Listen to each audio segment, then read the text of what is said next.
All right, now let's take a look at more markets now. Now, the crypto market, we see the market cap about $1.86 trillion, down about 1.60% today. 24-hour volume traded $63.99 billion traded in the total crypto space, down about 6%. We're seeing volumes sap out this morning. Bitcoin dominance, 42.66%. That's trending up. Look at price of Bitcoin now at 8 a.m. with about 41,929 dollars. Bitcoin started a fresh decline from well above the 44,000 level against the US dollar. You see, Bitcoin broke the 42,500 support and remains at risk of more downside. See, Bitcoin traded an important support zone at $42,500. If the price goes below that, we might see more losing that 40K level. Let's look at Ethereum now. Ethereum lost that $3,000 mark. It's trading at $2,854. So they started downside correction. Also, they couldn't stay above the 3,200 level. There is a key declining channel forming with resistance near 2,900 on the hourly chart of Ethereum. So it's quite red today. Look at the top odds by market cap. BNB, $392. It's down about 2.85%. All right, let's bring in Olumide Additional now, a financial market analyst. Hello, Olumide. The color is red. I think today is Valentine, so we're not surprised to see the market. What a great way to kick off Valentine. Exactly. All right, so we've seen the U.S. CPI numbers, bigger than expected. How do you see market reaction? It was quite lagged there. We've seen Bitcoin lose the 43,000 level at this point.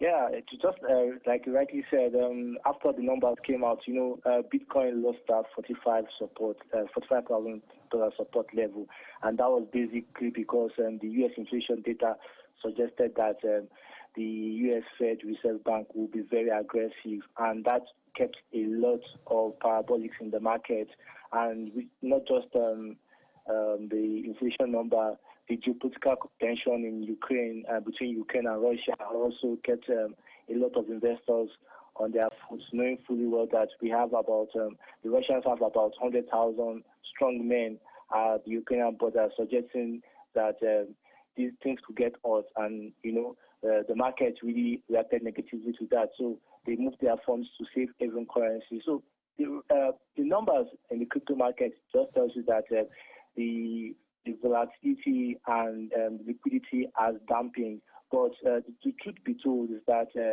this has shown that Bitcoin and many altcoins faced a lot of resistance in the coming weeks, because the narrative, like we just rightly said, are things that are structurally going to happen in 2022.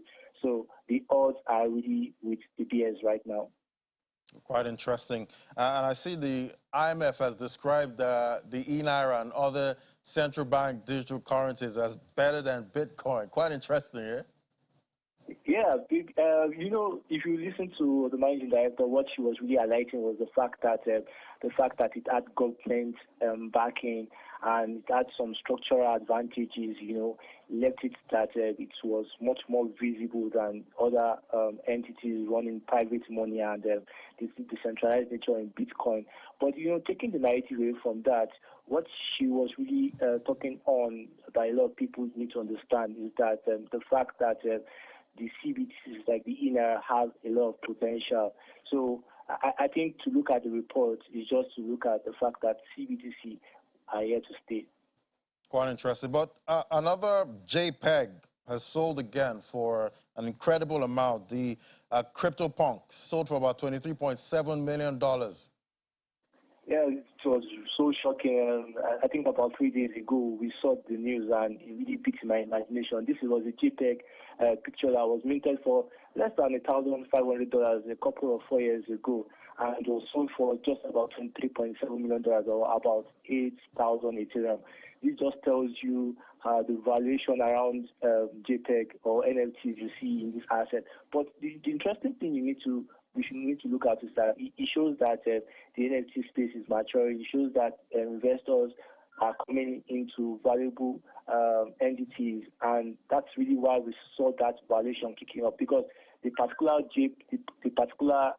JPEG picture or NFT in particular was one of the rarest of its kind. I think of its class, it was just about 7 that was minted. So it had an alien color on the image. So that was one of the credence for its valuation. But if you look at recent social media trend and news around that, they tell you that a lot of NFTs have some fundamental issues. We saw the likes of Wall Trading, for example, where we see sellers participating in the buy and sell just to pop up prices. So despite the fact we are seeing assets in this price valuation and price appreciation in this asset class, there are still a lot of growing concerns. Recent statistics by Chain Analysis shows that there are a growing amount of NFTs that are involved in watch trading. So investors need to be very careful about types of NFTs they buy and the platforms they use. Right, Olumide. Well, I've not gotten around to, buying a JPEG for such a crazy amount of money. All right, Olumide, thank you so much. Enjoy the week. Yeah, same here. All right, let's look at the top 5 gainers there. We see Symbol topping that count is up about 2.82% at 17 cents. We also see WaxP there, one of the blockchain platforms there, 33 cents, up 1.86%. And we see Doge. Doge is there, just up marginally by 0.08. And we see stable coins, USDC, USDT. You know what it means when you see stable coins as top gainers. Shows that traders are afraid and running into the stable coins to protect their profit. All right, that's it on the crypto market for today.